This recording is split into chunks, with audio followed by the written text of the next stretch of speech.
Welcome everybody to live Q&A. This is Pastor and the Recovering Heretic. I am Pastor Dave. And I am the very slowly recovering heretic. Now your computer is slowly recovering. Yes. You're on a normal speed. Happy Father's Day, everybody. Sorry for our technical difficulties that have delayed us a little bit, but here we are. Welcome, Yes. Dan. Happy Father's Day. Thank you. Thank you. And I feel like saying Happy Father's Day back, but I know. maybe for the pets. Yeah. It just seems natural. Yeah. So today, again, another one direct from the readings. Mm-hmm. The gospel Yep. goes, this is the one where we learn about the 12 apostles. Mm-hmm. We get them by name. Yep. And so I really wanted to, almost everything we talk about deals with either Jesus Mm-hmm. or Paul. Right. And so I wanted to give a little equal time today to the 12 originals. Yep. And I don't know, there'll be kind of a hodgepodge going all around because after reading today's passage, I have tons of questions. Yep. And I'm hoping Steve has more too. Okay. Because these, aside from Peter, they're relatively veiled in mystery. We got a lot on Peter and a lot on, this back and forth. And yeah, Peter often acts as a stand-in for all of them. Yeah. So, uncovering more about the group. And the first thing I wonder about is the difference between being an apostle and being a disciple. Because there are times, like today, it only says 12 disciples and then 12 apostles. Yeah. But there are other passages where it sounds like there are hundreds of disciples. Yeah. So what is the difference? All apostles are disciples, not all disciples are apostles, is kind of the shorthand for it. Okay. So apostles refer to that group that's been explicitly chosen for that role within the church, right? By Jesus. So it's the 12, and then Judas gets bumped out, obviously, and then he's replaced by Matthias, I think it is, and then there's Paul. So, 12 to 15, 12 to 14. But even that, so Jesus didn't pick Matthias, right? Wasn't that like he was chosen by lot. Okay. So they cast dice. It's funny, they rolled dice to see who the next apostle was. It happens in the book of Acts. They say there needs to be 12. That's the number it needs to be. For 12 shall be the number. Right. Nor shall it be 11. Right. It needs to be 12. And so they need somebody, and then they list out the qualifications, somebody of good character and good standing in the church that knew Jesus personally. So they actually had like a job requirement. They did. It's in Acts here. It's there's like literally a job. There's a requirement, like must fulfill these categories. It is must know Microsoft Office. Yeah, must know Microsoft Office. Okay. Then they returned to Jerusalem, blah, blah, blah. In those days, Peter stood up and said, "Friends, the scripture taught us all these things were fulfilled, blah, blah, blah." His guts exploded in the field, blah, blah, blah. So one of the men who have accompanied us during all our time with the Lord Jesus went in and out among us, beginning with the baptism of John until the day he was taken from us. One of these must become a witness to his resurrection. So had to be with them, had to be in good standing, had to go out, and he had to be sent out on that missionary journey. Yeah. Had to be with them from John's baptism to the ascension. And there's two names they put forward, Justus and Matthias.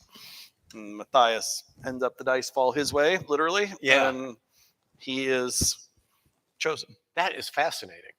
And again, then Paul maintains Paul is also counted as the extra one. So why do we count Paul? Given those very requirements that are listed, Paul obviously doesn't fit them.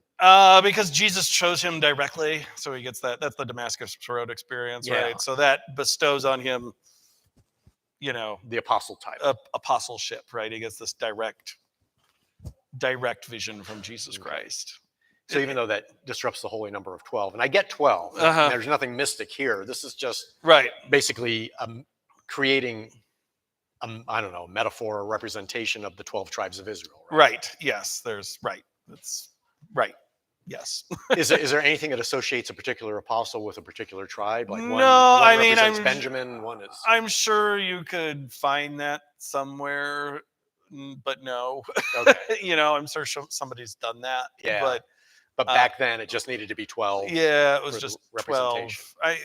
You get the number because 3 is God's number, and 4 is the number of Earth. So 3 times 4 is 12. 4 is the number of Earth. Yes. What's that come from? I have no Babylonian astrology. Who knew? Literally. Okay. So, Near Eastern astrology, Near Eastern numerology and astrology. 4 is the number of Earth. Fascinating. 3 is the number of God. 3 times 4 equals. So even though the Bible says no astrology, people, there's still a lot of technically influence. Numerology, but the two are yes, yes. Okay. So it's technically numerology, but I'll live with it. It makes it more fun. Yeah, right. So you get little things like that, right? So you can do all sorts of fun little biblical math that way. Yeah. So what then in the organization, mm-hmm. with Jesus appointing the 12, how did that fit bureaucratically? Were the 12 then like the vice presidents of the organization? Yeah, I mean they are the. You can think about it different ways. They're the leadership cadre. They're the if you want to think of it as like a revolutionary movement, they're the executive group of the revolutionary front. They're the commissariat, right? Right. They're the Politburo of the revolutionary front. They were revolutionaries, so I tend to think about it less as like revolutionary and more as like radical community organizing group. So like they're the. Like in community, whenever you're organizing a new community organizing group, they always say, find your 10 people, so like these are the 12 people you would consistently go to for all things, and then within that group, there's a narrower inner circle that appears to be Peter, James, and John, and sometimes Andrew, so within the group, there's a more core. So they were the executive council. Yeah, I mean, it's Peter, James, and John who are with him at Gethsemane. They get invited to these certain, like the upper room and things like, Andrew's sometimes in that group. They appear to be this kind of inner core. Yeah. I tend to think this is like a hypothesis, not even theory, but just like hypothesis, right? But my hypothesis is that Peter's older than a bunch of them, so that makes him, it's mostly a bunch of teenagers plus Peter, in my guessing. So, you get this older, but Peter's older, so the older man plus James and John are like super enthusiastic, so like. Well, and their mom's always pushing for them. Well, their mom's right, so their mom's hanging around, but like they're just in general just like gung ho about kind of. Their nickname is Sons of Thunder, right? Like they're just loud and into everything. So I kind of think that just by virtue of being present, they develop into that core too. So that alone bespeaks teen. Right. Sons of Thunder, it's a great nickname. Well, and just to clarify, and you've brought this up before, but it's worth repeating. Our portraits of Peter always show him as very old, gray, bald, bearded, but you've said before that he was only older relative to the fact that the other apostles were teenagers. Yeah, and again, that's a hypothesis. Like that's a theory that biblical scholars have. I just think it explains a lot in my head, so I tend to buy into it. Yeah. But you're asking for like, where does it say his birthday? I don't know, but Peter's the only one described as having a mother-in-law, right? James and John still have their mom following them around, like the first helicopter parent. Yeah, right. And so. As I conceive of this group, it's probably a bunch of 16, 17-year-olds with Peter in his late 20s, early 30s, like probably similar age to Jesus, and which would also explain why they were kind of besties. They would be able to relate to each other. Right. Yeah. You'd put this guy as your right-hand man because somebody else needs to watch the kids, like when they play, that kind of, right. Like that kind of thing. So. Well, Steve is wondering if the 12 went out into the world and obviously then had the ability to speak native languages. Yep. Do we have any idea where they all went? We know about Peter. Obviously, he ended up in Rome. Yep. And a few others maybe, but not everyone. Church tradition has where they all go, and I don't have them all memorized. I think Matthew ends up in Syria. John ends up in Ephesus, which is in the Turkish coast, on the Adriatic. And John, we have more documentation for about John, that. we have a little more documentation, right? He ends up in Ephesus and then truly ends up on Patmos in exile, if you think they're the same person. Then there are other ones. Church tradition has Thomas going off to India, and there's a whole community in India called St. Thomasine Christians. Actually they predate European colonization, so it's certainly they're in Kerala, India at the moment. That's where their home base is. Wow, so fascinating. Yep. So there's a pretty hilarious story about the Portuguese monk who went to them first and was like, he wanted to say, "Let me tell you about Jesus," but he had a bad translator. And the translator said, "Who is Jesus?" And I started bringing out other Bibles. The Portuguese missionary was very confused. But we already know. Here. Yeah, we already know. Here he is. Here's a Bible. So that's, he goes off to India. Almost all of them get martyred. John's the only one who doesn't. They're all martyred. John is the only one who doesn't. Some of them die in Samaria, closer to home.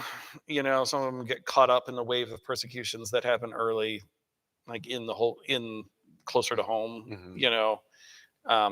So I could look up on, I don't have my phone on me, but you can look up where they all go. There's church traditions for all of them. And what about things like the Coptics? Are some of the other very old Christian traditions were they founded, or do they see a direct descendancy from an original apostle? Yeah, I mean, right. So you asked bureaucratically, what's their other, their other function is what we call apostolic succession, and so authority is traced in many churches from having direct lineage to the apostles, so the biggest example is Rome, whose authority is placed directly from Peter and Paul, that kind of twin authority. Yeah. But, you can kind of, the other big ones,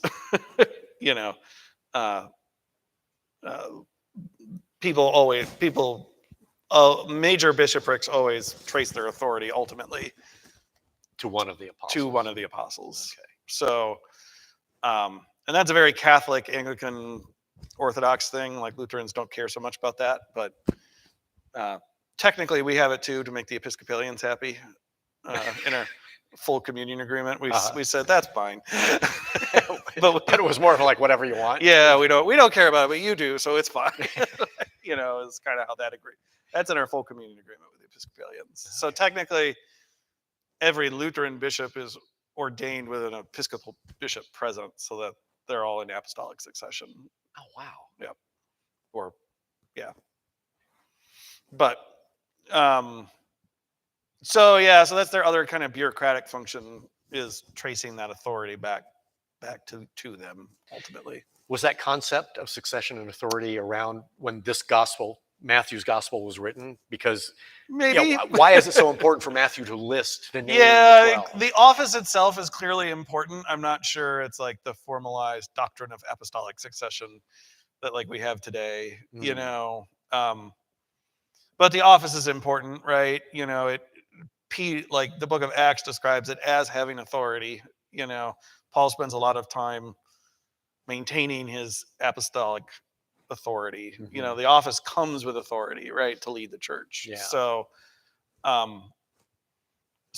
it's obviously an office of authority. I don't know if that means, yes, of course, they had the exact laying on of hands through, some people would say yes. I would kind of roll my eyes at that. But it's an office that comes with authority to lead the church and guide it, you know. Given that, why did we end up having the one Bishop of Rome being the major authority as Pope? How did that papacy heritage come about instead of it continuing to be a council of 12 people? Yeah. Like the 12 top bishops would always run the Catholic Church, the Church Catholic, I guess would be a better way to put it. So there's something we call the pentarchy, which is there are 5 kind of traditional archbishoprics, patriarchates we call them. There are 5 patriarchates and it's Constantinople, Rome, Alexandria, Jerusalem, and Antioch are the 3 or the 5, you know, and conveniently those were the 5 biggest cities in the empire. At the time, right? Which is why they kind of, over time, they begin to exert a kind of super authority over other churches, right? Because, you know, and just like how the Bishop of Southern Ohio is in Columbus here, right? You know, like, you know, the biggest city in your area tends to exert authority over others, right? So, all of those can claim apostolic succession of some, you know, really solid apostolic succession. And then where it develops for the Pope, Catholics, you're not going to agree with this. Sorry. You can stop listening if you want. But where it develops for the Pope historically is that in the East, you know, the apostles were all over in the East, in the eastern half of the empire. And so every church in the East could kind of trace, any city with a bishop could trace apostolic authority somewhere. Yeah, because it was like George Washington slept here. One of the apostles was here. One of the apostles was here, right? It's going on the East Coast and being like a founding father was here. Well, of course they were. You know, you're in Virginia. Yeah. You know, like, and so any bishop in the East could kind of trace that authority. The difference is that in the West, only Rome was really the only major city where the apostles went, was Rome. Yeah. You know, that far west. Did Paul ever make it to Spain? I know there was. No, he didn't. Okay. Well, according to tradition, he never makes it to Spain. He gets arrested before he goes. So that would have been the only other. That would have been the only other one. But so Rome is the only place that has that kind of apostolic succession for the whole western. For the whole western of the empire, which means that all the other bishops got to ultimately trace from Rome. You know, if there's a new bishop in the area, they've been dispatched technically by Rome. Not that Rome always had authority over them, but technically by Rome. Gotcha. And then the authority develops further because periodically the East would call in the Bishop of Rome as a mediator whenever there was a conflict, because he was seen as neutral. Because he was in the West. Because he was in the West, right? So so sometimes at like the ecumenical councils, it's the Pope who's presiding or organizing the event, who they've asked to, not because they weren't exactly exerting their not authority. Because Rome would say it's because they recognized his authority. The East would say because he was a neutral arbiter, you know. But again, that quickly translates into authority eventually. Yeah, you know. And so from that, Rome develops an understanding of the papacy, which is what we call monarchical. It's everybody's, to be, a literal definition of to be Catholic is to be in communion with the Bishop of Rome. That is like the defining, you know, to being a Catholic means you acknowledge the authority of Rome and you're in communion with St. John Lateran's church in Rome. That's the cathedral seat of the Pope, St. John Lateran's, you know. So that's what it means. It's the mother church, you know, of the West. And so to be in communion, to be Catholic means that, you know, to acknowledge the Pope's authority. In the East, says the ecumenical patriarch of Constantinople is what they call the first among equals. You know, that there's not that kind of hierarchical authority. He's just kind of mediator, kind of like that early. And actually, the East would have been fine acknowledging the Pope as that had he stuck to just that. You know, they would have been fine They actually said that at one point. Be like, well, if you just want to be first among equals, that's fine. Yeah. Because they went with the monarchical vision of the papacy. They were like, no, screw that. No, thank you. Yeah. So, well, it varies a little bit from the apostolic aspects. Mm-hmm.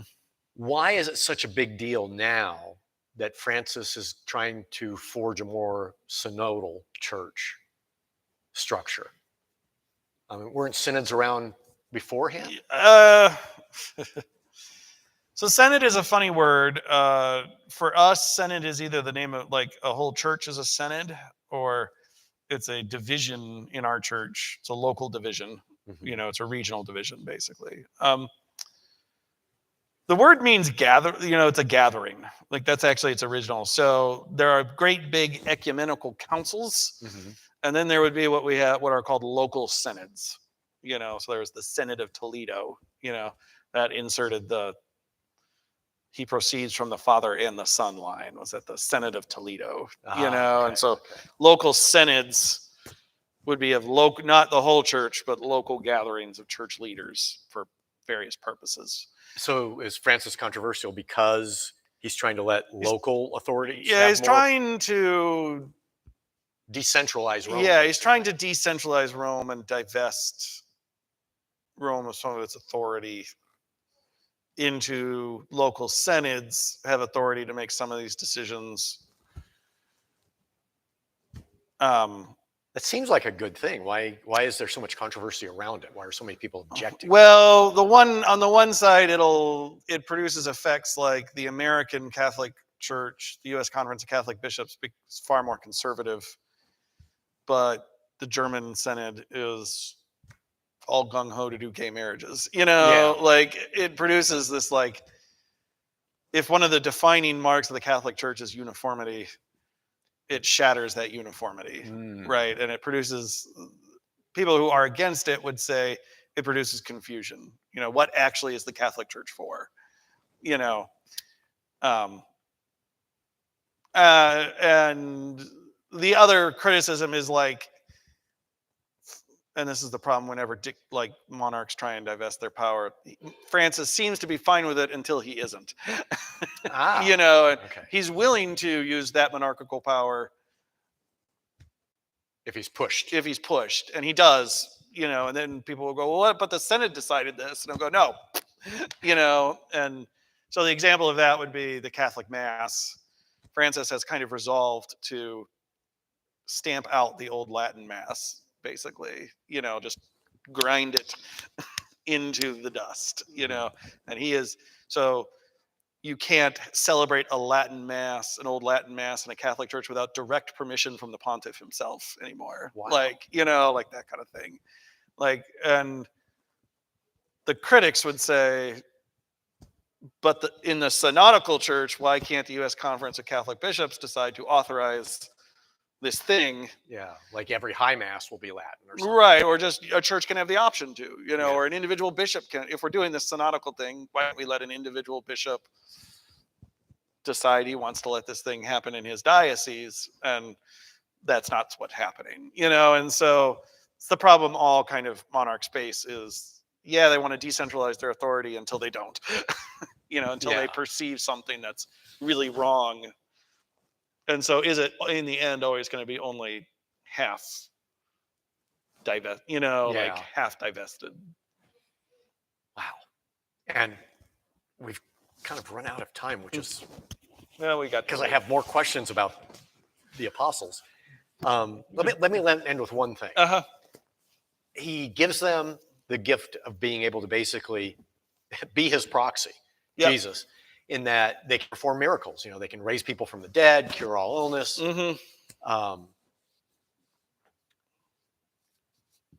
Why don't we hear more about that? If we made such a big buzz about Jesus being able to do it, why didn't that buzz continue? Because these people are now going to places Jesus didn't go. And if they are raising people from the dead and curing illness and all that, how come there's not more buzz about them doing that? Well, there is. I mean, in the book of Acts, there's quite a bit of buzz, about Peter doing it and Paul doing it. Yeah. You know, the whole book of Acts is about, you know, how much buzz there is. Yeah. I'm thinking even in terms of local traditions, you know, it's. Oh, there's quite a bit of local traditions. Is there? Yeah, I mean, they're kind of all over. Is there too much? Yeah. The way you rolled your eyes there a little bit. Well, that's kind of the problem is where it, you know, it gets a little much at some point, you know, like, oh, St. Peter was here and he touched this, you know, fountain. And so this pool, you know, like it gets a little. So we're back to the George Washington slept here syndrome. Yeah, right. Okay. It gets a little crazy, you know, the Shroud of Turin stuff and all that. Yeah. You know, it gets a little crazy at some point, right? Like, so broadly speaking, there are two schools of. There's a school of thought called cessationism, which says cessation is the root of that. So what it says that authority to heal and do miracles like that ceased with the death of the apostles. There's an authority given only to the apostles to just jumpstart the early church. It stopped after them. And thus why we don't continue to have people raising folks from the dead. Yeah. Okay. Now, if you talk to like Pentecostals, they would say that's nonsense. It is an authority we still have. We do it all the time. People are healed, miraculous healings, all that kind of stuff. Yeah. Right. So there's other two. There's the kind of I forget, there's a formal term for the open-ended one, that it's still an authority to this day. And then there's cessationism. I can't be a cessationist because it kind of like seems to speak for God and what God can and can't do. And I'm always a little. It's like we're putting limits. Yeah, God won't do that. It's like, really, why? You know, like I would. My opinion is, one, I do think miracles like that happen, but they happen when you have faith that they will happen. You know. And just we in the West don't have a lot of faith that they'll happen to begin with, so we don't see a lot of them. So we kind of cut ourselves off. Yeah, we kind of cut right. It's a good way to put it. We cut ourselves off from the force, right? We cut ourselves off from that stream of things. I will also say that those miracles exist. They exist for a purpose, you know, and their purpose is to inspire faith in others. You know, that's why miracles happen, whatever the miracle is. You know, there's signs, right? In the book of John, John never uses the word miracle. John always calls them signs. You know, there's signs to point us to greater faith. And so I had a friend who said this, you know, his father was dying of COVID, and somebody said, well, I'll pray for a miracle. And he goes, well, that's not going to happen, is what he said. And the other person was like, well, what do you mean it's not going to happen? Don't you believe? He goes, oh, no, I believe. But he goes, look, my dad's a pastor. Like, you know, and he goes, my dad spent his entire life doing ministry. There is no more, you know, he goes, miracles exist to inspire greater faith. There is no more greater faith than what my dad already had. Right, to be inspired at this moment. Yeah. You know, I'm a Christian, my family is Christian, he's a Christian. All that is left is for him to go home to his Lord. You know, so could God miraculously cure his COVID? He said, yes. But a miracle doesn't exist because I want it to, or I wish it to, or even I prayed hard enough. You know, a miracle, he says, exists to inspire greater faith. And that's not necessary here. And I think we don't, I think there's a lot to that, you know. Why isn't there a miracle here? It's like, well, maybe no greater faith is needed here, you know, because that's exactly why they're done. It's not, you know, it's to proclaim the gospel, as Jesus says in our reading today. That's a good point to end. Yep. That's cool. Thank you. You're welcome. As always. Even the church history thing, I have a better understanding of what the papacy is actually all about. Yeah. So that's always good to have clarity. Yes. So yeah, and thank you. We will be out next week, but resume the week after. So all right. Peace. Bye, everybody.